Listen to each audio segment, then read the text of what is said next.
No challenge poses a greater threat to the future generation than the climate change. Climate change is the biggest global health threat to the 21st century. The impacts will be felt all around the world, and not just in some distant future, but in our lifetimes and those of our children. Widespread scientific consensus exists that the world's climate is changing. Some of these changes will likely include more variable weather, heat waves, heavy precipitation events, flooding, droughts, more intense storms, sea level rise, and air pollution. Each of these impacts could negatively affect the public health.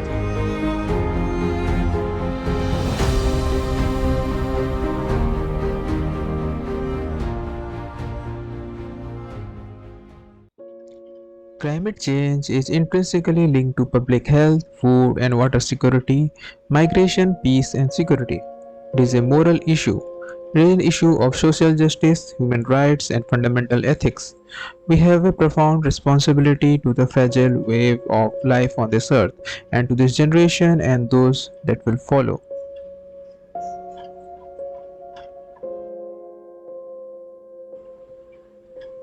Clean air and water and a livable climate are inalienable human rights, and solving these crises is not a question of politics, it's our moral obligation.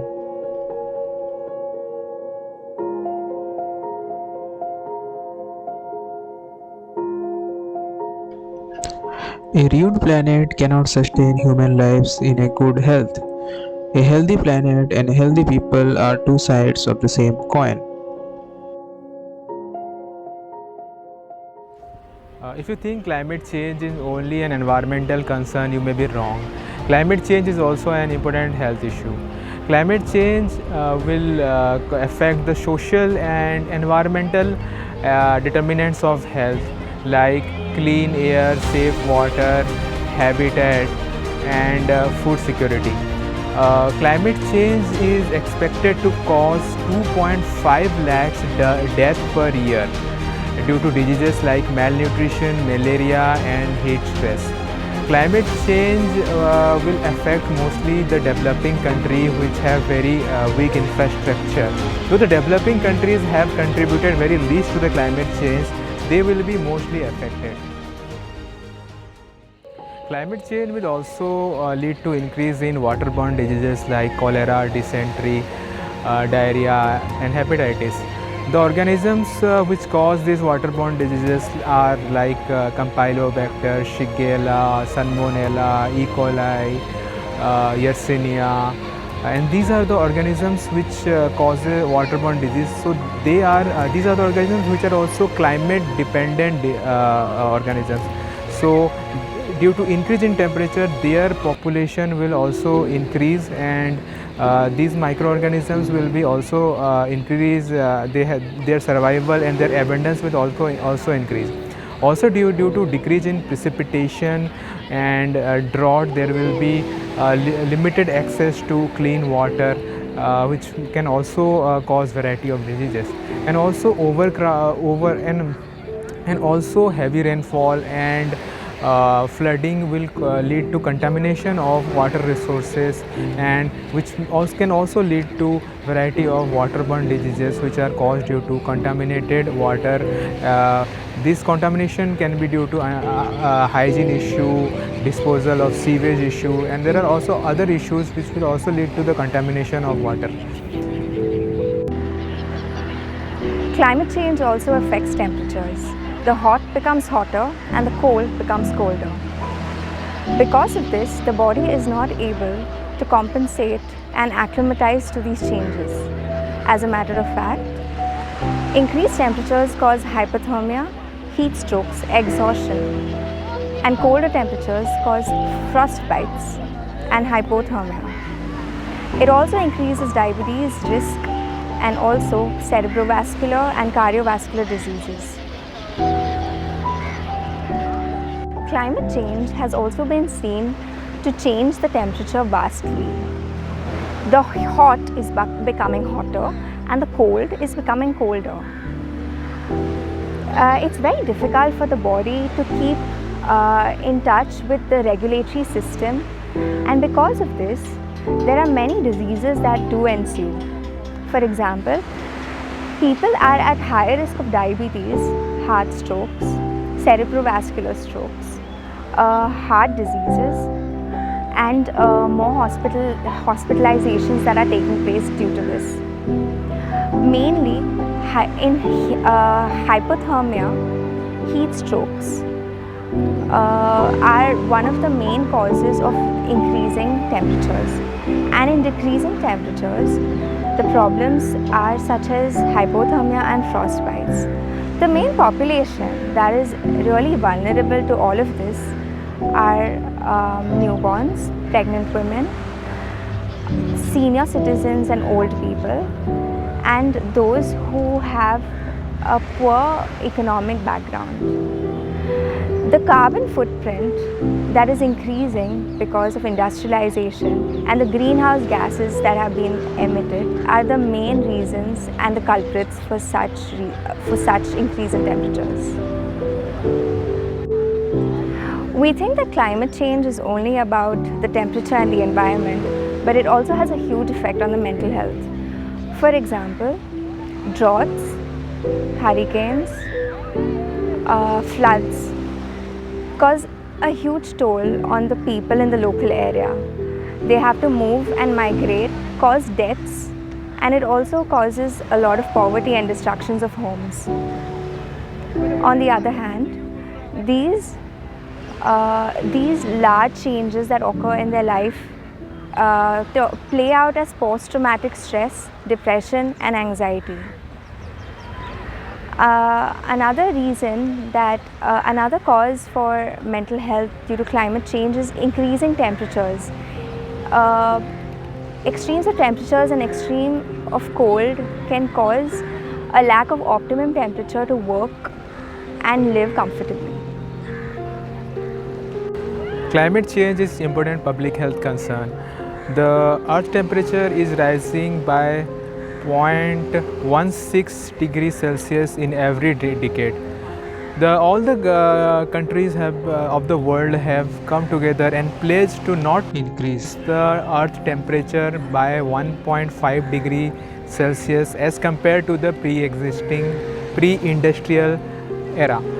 Why this climate change? Why this pledge is required is that a single degree rise in temperature of the earth can lead to a devastation of problem.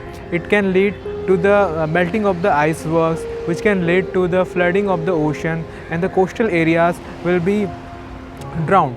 The coastal area will be flooded with water, with sea water. So it is very important to understand the importance and implications of climate change. The developing countries have least contributed to the climate change, but it is surprising that they will be the mostly affected by the climate change, and they will be the least able to cope up with this climate change and the implication of climate change. So because the developing countries are poor in resources, poor in infrastructure, poor in healthcare facilities, they will be the mostly affected. So it's very important for a country like India to understand the importance and severity of this climate change. Will the earth tomorrow be safe for my children? Will they be able to enjoy the same clean water, fresh air, and the greenery that I have enjoyed? I wonder. We cannot get through a single day without having an impact on the world around us.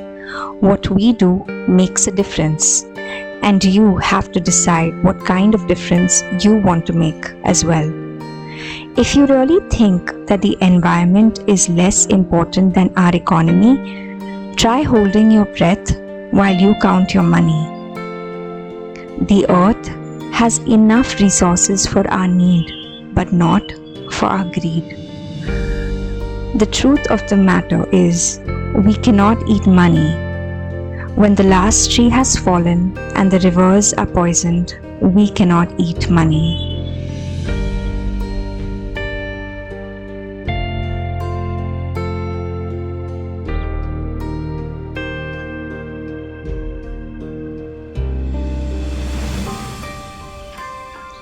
The world is reaching the tipping point beyond which climate change may become irreversible. If this happens, we'll risk denying present and future generations the right to a healthy and sustainable planet. By polluting the oceans, not mitigating CO2 emission, and destroying our biodiversity, we are killing our planet. Let us face it, there is no planet B. We are all living together on a single planet, which is threatened by our own actions.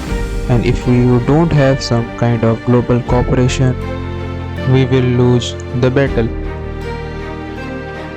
We are the first generation to feel the sting of climate change, and we are the last generation that can do something about it. Climate change is sometimes misunderstood as being about changes in the weather. In reality, it is about changes in our very way of life. While the problem can sometimes seem overwhelming, we can turn things around, but we must move beyond climate talk to climate action. The environment is where we all meet, where all of us have a mutual interest. It is one thing all of us share. If we pollute the air, water, and soil that keeps us alive and well, and destroy the biodiversity that allows natural system to function, no amount of money will save us. What you do makes a difference, and you have to decide what kind of difference you want to make. Global warming also creates a lot of storms, droughts, and floods. The lack of water creates a lot of unhygienic conditions and fecal-oral transmission of disease.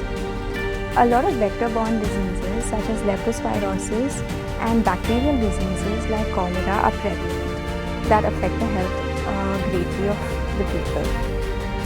Furthermore, when people have to migrate, there is a lot of overcrowding, which also creates a lot of mental health diseases other than unhygienic conditions.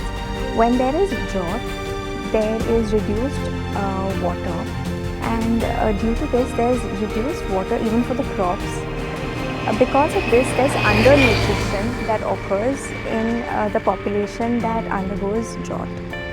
Flooding creates a lot of imbalanced water accumulation in the farms and destroys crops, and also destroys homes and causes a lot of deaths and injuries. Secondly, global warming also increases the prevalence of airborne diseases. Another scenario is when global warming creates air pollution. The carbon emissions that are created because of industrialization and greenhouse gases do increase respiratory illnesses like COPD, sinusitis, and asthma. Secondly, what happens is because of global warming, the migratory patterns of birds have also changed seasonally, along with the multiplication of insects. Because of this, there's increased allergens that are produced because of changes in pollination and drastic magnification of pollination, that asthma has become very rampant and chronic. Lastly, the alarming depletion of the ozone layer has created pockets that has increased dust storms, causes desertification, and a lot of other climatic changes that has increased that has increased the allergens in the environment. Climate change will change the pattern of also the vector-borne diseases. Now, vector-borne diseases are caused by various vectors like mosquitoes, fleas, flies, ticks, rodents, and all those stuff. So these vectors are very climate sensitive also. They mostly are present in the tropical areas. So due to climate change, there will be a shift of these vector-borne diseases like dengue, malaria, and yellow fever, Japanese encephalitis to subtropical region also. So we will see the cases of vector-borne diseases in subtropical areas also, and relatively colder climate. We will also see the cases in relatively colder climate also. So this is the distribution of these vector-borne diseases will shift dramatically due to the climate change. Climate change will also affect the food security, and there will be issues of food distribution also. Because the climate change, there is extremes of weather. For example, there is drought, there is flooding, or there is some cyclone or hurricanes. So because of that, the agriculture production, the production of food will be getting affected. And because of this natural disaster also, sometimes there will be the transportation and the storage and the distribution of food items will also be getting affected. So this is one way in which climate change affects food. There is another way. There is greenhouse effect. So due to greenhouse effect, the temperature of the earth is increasing, and also the CO2 level of the atmosphere is increasing. The increase in CO2 level, that is carbon dioxide level in the atmosphere, leads to depletion of the crop quality. For example, the protein and carbohydrate component of some of the important crops will decrease. So this will lead to decrease in quality of the crops production, and also affect our nutrition and may cause malnutrition and other food related issues in the population. The earth is a fine place and worth fighting for. There is one issue that will define the counters of this century more dramatically than any other, and that is the urgent threat of a climate change. The time is past when humankind thought it could selfishly draw on exhaustible resources. We now know the world is not a commodity. So what is climate change? Climate change is actually caused by the fossil fuels we are burning at the factories, at the vehicles. So this is the main reason. Due to the fossil fuels, the atmosphere of earth is changing. There is an ozone layer which protects us from the harmful ultraviolet radiation, and these are getting depleted by the fossil fuels and the CFCs, which are also generated by the air conditioners and other stuffs. So these are damaging the environment and causing the global warming. The earth temperature is also rising, and because of this, the ice at the Arctic and at the Antarctic are melting, and due to the melting of the ice, there will be rise in the sea level. So because of the rise in sea level, there will be flooding of the coastal area. So in this way, climate change is affecting us in many ways, and it will also definitely have an impact upon our health. Climate change is a very important public health concern. We should not be ignoring it as just as an environmental issue. We need to use the fossil fuel judiciously and look for clean source of energy. It will definitely affect our health, and we need to be very careful about it. Climate change is destroying our path to sustainability. Ours is a world of looming challenges and increasingly limited resources. Sustainable development offers the best chance to adjust our course. We are running out of time, and we must have a planetary solution to a planetary crisis. Wind and other clean, renewable energy will help end our reliance on fossil fuels and combat the severe threat that climate change poses to humans and wildlife alike. The warnings about global warming have been extremely clear for a long time. We are facing a global climate crisis. It is deepening, and we are entering a period of consequences. If you don't act against climate change, then no matter how much money you will leave for your children, it will not even cover their healthcare bills due to living in an unhealthy planet. We do not inherit the earth from our ancestors, we borrow it from our children. The shift to a cleaner energy economy won't happen overnight, and it will require tough choices along the way. But the debate is settled. Climate change is a fact.